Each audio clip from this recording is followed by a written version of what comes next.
జై శ్రీమన్నారాయణ. మన YouTube channel బంధువులందరికీ కూడా నమస్కారం. రేపు అనగా జూలై 10వ తేదీ గురువారం ఆషాఢ పౌర్ణమి లేదా గురు పౌర్ణమి అని వ్యవహరిస్తుంటారు. దానినే వ్యాస పౌర్ణమి అని కూడా అంటూ ఉంటారు. ఆ యొక్క పర్వదినం రేపు అవుతోంది. ఆషాఢ పౌర్ణమి నాడు చేయవలసినటువంటి మొట్టమొదటి కార్యక్రమం ఏమిటి అంటే, ఎవరైనా సరే మొట్టమొదట వ్యాసుణ్ణి స్మరించుకోవడం.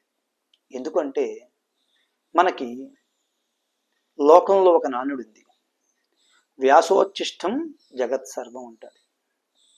అంటే ఈ జగత్తులో ఉన్నటువంటి ప్రతి వాంగ్మయము కూడా వ్యాసుడి యొక్క ఎంగిలి, అంటే వ్యాసుడి నుంచి ఉద్భవించినదే, వ్యాసుడి యొక్క నోటి నుంచి ఉద్భవించినదే అని అర్థం.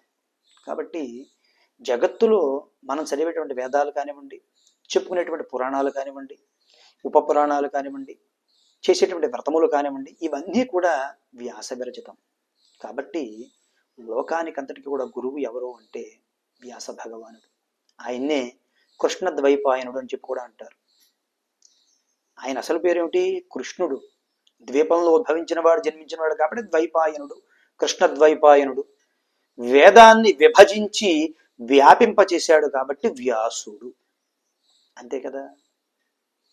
అయితే ఆ యొక్క వ్యాస మహర్షిని స్మరించుకోవడం, ఆయన్ని ఆరాధించడం, ఆయన యొక్క వాంగ్మయాన్ని చదవడం మనం గురు పౌర్ణమి నాడు చేయవలసినటువంటి మొట్టమొదటి పని.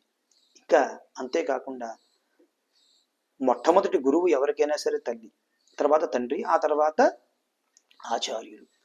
మాతృదేవో భవ, పితృదేవో భవ, ఆచార్య దేవో భవ అంటారు.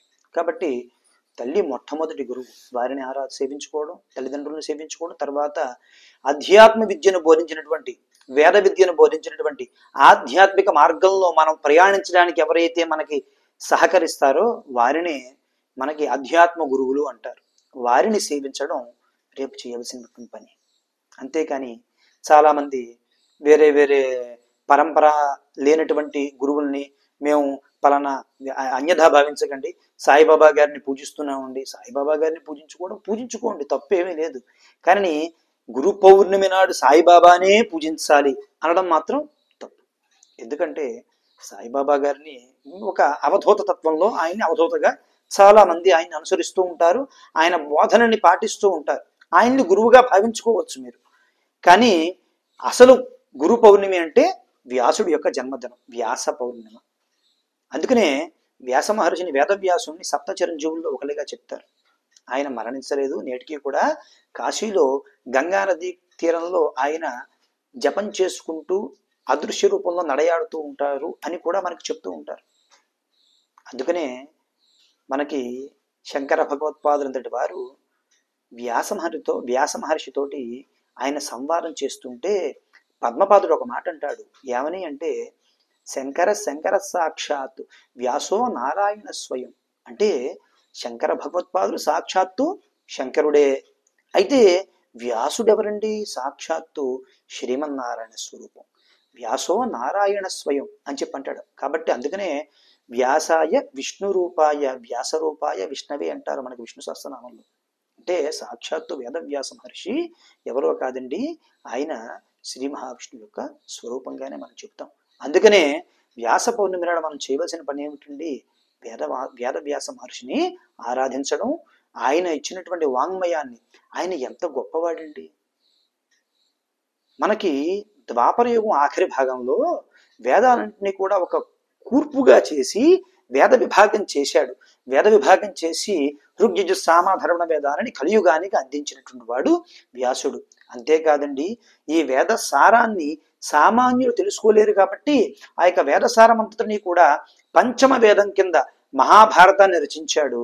మహాభారతం అంతా కూడా ధర్మము, ప్రతి ధర్మానికి కూడా, ప్రతి అధర్మాన్ని కూడా ఆ యొక్క భారతం ఏదైతే ఉంటుందో అందులో చూపించాడు. ధర్మము అధర్మము ఏదైతే ఉంటుందో వాటన్నిటినీ కూడా, అంటే లోకంలో లేనిదంటూ కూడా భారతంలో ఏది లేదు, లోకములో ఉన్నవన్నీ మహాభారతంలో ఉన్నాయి అని చెప్పి మనకి చెప్తారు. కాబట్టి అటువంటి పంచమ వేదాన్ని మనకు అందించిన వారు. అంతేకాదు, ఇవాళ రోజున వేద విభాగాన్ని వాంగ్మయంగా ఎంతో సులువుగా అందరికీ అర్థమయ్యే విధంగా చక్కగా 18 పురాణాలు, అష్టాదశ మహాపురాణాలు రచించారు. అంతేకాదు వాటికి అనుబంధంగా 18 ఉపపురాణాలను కూడా రచించారు. రచించి ఎన్నో రకమైనటువంటి వ్రతములను, నోములని కూడా మనకి అందించారు. ఇవాళ చేసేటువంటి వ్రతాలని కూడా పురాణంలోనివి కదండి, వ్యాస మహర్షి చెప్పినవే కదా ఇవన్నీ కూడా మనం చేసుకునేవన్నీ కూడా. కాబట్టి ఇటువంటి ఎంతో గొప్పదైనటువంటి వాంగ్మయాన్ని మనకు అందించి మన ధర్మ ప్రతిష్టాపన చేసినటువంటి వ్యాసుల వారిని రేపు స్మరించుకుంటే మనకి ఎంతో అద్భుతమైనటువంటి జ్ఞానము కలుగుతుంది. మనిషికి కావాల్సింది ఏమిటండి? మొట్టమొదట ధనమా? కాదు, జ్ఞానము. గురువు అనేటువంటి పదానికి అర్థాన్ని చూసుకుంటే కనుక ఎవరైతే అజ్ఞానం అనేటువంటి అంధకారాన్ని తొలగించి జ్ఞానం అనేటువంటి జ్యోతిని ప్రకాశింపజేస్తారో వారిని గురువు అని చెప్తారు. కాబట్టి అటువంటి గురువులను రేపు కనుక సేవించుకుంటే వారికి ఎంతో గొప్ప ఫలితం కలుగుతుంది. అంతేకాదు ఆధ్యాత్మిక విద్య అందించేటువంటి గురువులనే మనం మొట్టమొదట గురువులు లేదా ఆచార్యులు అనేటువంటి, అంటే గురువు అనే శబ్దానికి రకరకాల అర్థాలను కూడా మనకి చాలా అర్థాలు ఉన్నాయి లోకంలో.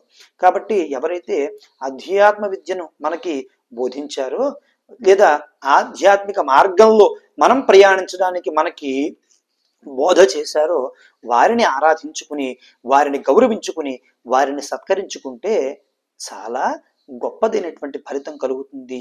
ఎందుకంటే గురువు ఎప్పుడైనా సరే మనకి అనుగ్రహం లేకపోతే మనకి మంచి జ్ఞానము, గొప్పదైనటువంటి సంస్కారము అలవడదు.